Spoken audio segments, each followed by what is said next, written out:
5 August fascist Hasina সরকারের পতন ঘটে। বাংলাদেশের হিন্দু জনগোষ্ঠীর মানুষ বংশ পরম্পরায় আওয়ামী লীগ সমর্থন করে আসে। সেটার পেছনে রাজনীতি সৃষ্ট ধর্মীয় দাঙ্গা একটা বড় কারণ। মুক্তিযুদ্ধ, আওয়ামী শাসনের পতন সব সময় হিন্দুরা এখানে নিগৃহীত হয়েছে। আবার প্রতিবেশী দেশে যখন মুসলিমদের উপর নির্যাতন হয়, সেটার আঁচ আসে এখানে। তবে 5 আগস্টের পর হিন্দু সম্প্রদায়ের উপর হামলার ঘটনা ঘটেছে। সেটা স্বীকার করে ডক্টর ইউনূসের সরকার এও বলেছেন, রাজনৈতিক কারণে নির্যাতনের শিকার অনেকে সাম্প্রদায়িক ইস্যু বানিয়ে চলেছে। সম্প্রতি চট্টগ্রামের এক মঠের প্রধান চিন্ময় কৃষ্ণ দাসকে জাতীয় পতাকা অবমাননার মামলায় গ্রেফতার করে জেলে পাঠানো হয়। এই ঘটনার প্রতিবাদ হয়েছে ঢাকাসহ সারা দেশে। চিন্ময় কৃষ্ণ দাসকে কোর্টে তোলার সময় হিন্দু সম্প্রদায় সহ আওয়ামীপন্থীদের সাথে পুলিশের ধরপাকড় হয়।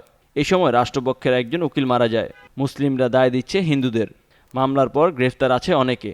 হিন্দুদের অভিযোগ, চিন্ময় কৃষ্ণ দাসকে গ্রেফতারের পর ফের তাদের উপর হামলা হয়েছে। নতুন করে আতঙ্কে হিন্দু জনগোষ্ঠীর মানুষ। তবে বাংলাদেশের আওয়ামী রাজনীতির বাইরের মানুষের বিশ্বাস পতিত ফ্যাসিস্ট লীগ নাম ধরে এসেছে।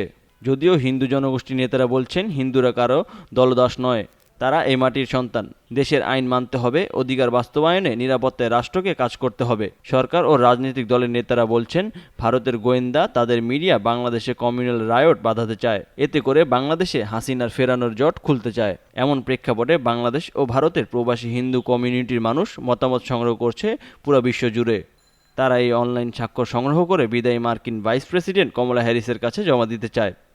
বাংলাদেশের হিন্দুদের ওপর নির্যাতন বন্ধ ও মানবাধিকার ইস্যুটিতে ব্যবস্থা নিতে কমলাকে অনুরোধ করবে। অনলাইন স্বাক্ষর সংগ্রহ শেষ হবে দ্রুত। তারপর তারা সেটা জমা দেবে কমলা হ্যারিসের কাছে। আমেরিকার দিকে তাকিয়ে আছে হিন্দুদের সুরক্ষার জন্য প্রবাসীরা। দেশে হিন্দু কমিউনিটির নেতারা বলছে, তারা সরকারের কাছে পর্যাপ্ত নিরাপত্তা পাচ্ছে না।